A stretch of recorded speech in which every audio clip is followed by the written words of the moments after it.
범죄 심리 전문가 오윤성 순천향대 경찰행정학과 교수와 함께 동물 학대와 범행을 저지르는 사람들의 심리를 알아봤습니다. 이어서 함께 보시겠습니다. 네, 동물 혐오 범죄 얘기 더 해보겠습니다. 오윤성 교수님 모시고 얘기 더 해보겠습니다. 교수님 어서 오십시오. 안녕하세요. 네, 일단 최근 여러 지역에서 지금 고양이 토막 살해 사건이 지금 일어나고 있습니다. 지금 끊이지 않고 계속되는 이 동물 혐오 범죄 어떻게 보시는지 한 말씀 부탁드릴게요. 사실 사람이 어떤 생명을 앗아간다라고 하는 것은 사람의 생명을 앗아가는 것과 동물의 생명을 앗아가는 것, 이것은 처벌 수위는 다르지만 근본적으로 생명을 앗아간다라고 하는 그런 측면에서는 방향은 동일하다라고 봅니다. 네. 그러니까 이제 지금 이전까지는 그런 것이 좀 덜 했는데 최근 들어서 이 고양이를 중심으로 해서 고양이를 살해하거나 또는 해코지를 하거나 또는 사체를 전시하거나 이런 일들이 많이 발생하고 있는 이유 중에 하나는 지금 우리 사회가 뭔가 어떤 그 불만, 불평 이런 것들이 상당히 그 팽배해서 네. 그것을 뭔가 해소할 수 있는 대상을 지금 찾고 있는 사람들이 많이 증가한 것이 아닌가라고 생각을 할 수가 있겠죠. 네. 좀 이렇게 동물을 끔찍하게 살해하는 사람들의 좀 심리가 좀 있을까요? 그것은 이제 제가 조금 전에 말씀드렸는데 이 동물 행동학에 의하면 영역 확보권이라는 게 있어요. 네. 그러니까 그거는 뭐 사람뿐만 아니라 이제 동물도 다 가지고 있는 거죠. 그 영역 확보권이라고 하는 것은 자신이 적어도 이 영역은 나의 영역이다라고 생각되는 그 공간에 다른 개체가 들어왔을 때 불편함을 느끼거나 네. 또는 그 공격성을 가지는 거예요.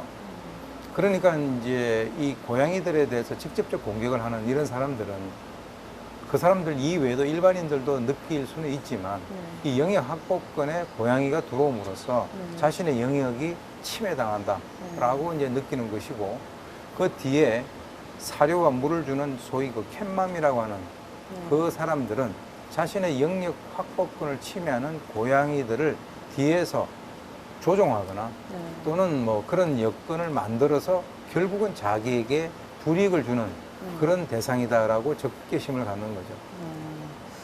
이게 과거에 뭐 강호순이나 유영철 같은 이런 연쇄 살인마들도 뭐 동물을 좀 죽였다거나 이런 전력이 있다고 지금 전해지는데, 이게 잔혹함이 동물에서 사람으로 미칠 가능성이 좀 높을까요?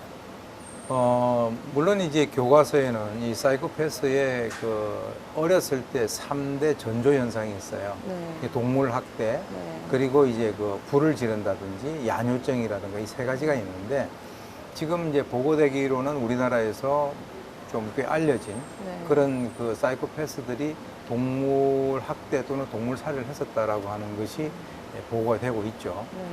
그러나 이제 현실적으로는 이 동물에 대해서 학대를 하거나 또는 동물을 살해하는 이 사람들은 자신의 그 어떤 스트레스를 풀 수 있는 그 대상을 찾는 그 과정에서 동물을 선택을 하는 것이거든요. 그렇기 때문에 동물을 학대하거나 또는 뭐 동물을 살해했다라고 해서 그것이 바로 사람에 대한 살해나 이런 것으로 이어지지는 않지만 적어도 이제 그럴 가능성을 우리가 배제할 수 없다라고 하는 그런 측면에서 사회가 관심을 가져야 될 거거든요. 가능성을 배제할 수는 없다. 지금 최근에 마포구 길고양이가 연쇄 살해 사건이 굉장히 이슈가 되고 있는데, 이 특징이 사체를 이제 토막 내듯 이제 절단을 한 다음에 이거를 다 주민들이 지나다니면서 볼 수 있게끔 굉장히 전시를 해서 보란 듯이 이제 유기를 했다고 하는데, 좀 이거에 대한 심리는 어떻게 봐야 될까요? 그것은 일단 고양이를 살해하는 데 그치지 않고 토막을 내서 사람들에게 전시한다라고 하는 것은 일종의 경고성 메시지를 준다라고 봅니다.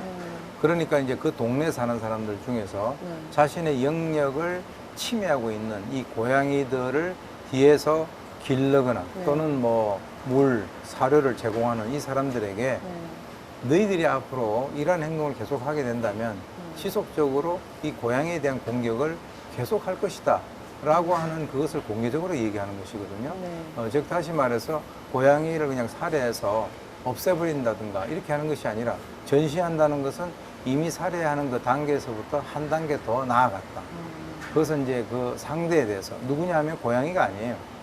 그거는 고양이에 대해서 사료와 물을 제공하는 사람들에게 그러한 어떤 그 혐오감을 주려고 하는 것이고 네. 그런 공포감을 조성을 함으로써 그 사람들이 그러한 행동을 도중에 포기할 수 있도록끔 유도하는 그런 어떤 그 공포 심리를 조장하는 것이다 이렇게 봅니다.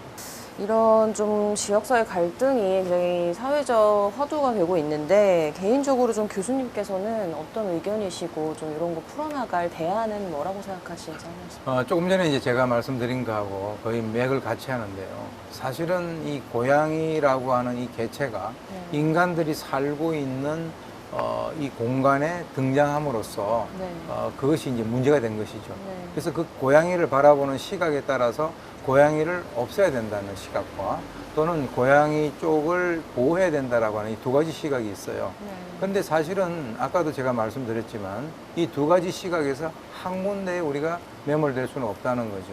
왜 그러냐면 이제 우리 사회를 구성하고 살고 있는 이 주민들이 이런 시각도 있고 저런 시각도 있어요. 네. 그러나 분명한 것은 동물에 대해서 학대를 하고 또 동물을 살해하고 전시하고 하는 그런 사람들은 동물 학대죄 이런 것으로 해서 철저하게 처벌하되 나머지 말을 하지 않는 많은 사람들, 불편함을 느끼고 있지만 말을 하지 않는 많은 사람들의 의견도 고려를 해야 된다는 거죠. 그것을 감안했을 때 그러면 이제 고양이에 대한 뭐 중성화 작업이라든가 또는 이 국가기관이나 또는 지방자치단체 차원에서의 이러한 사항을 어떤 식으로 관리할 것인가. 그저 양쪽이 대립되는 사람들 간에 있어서의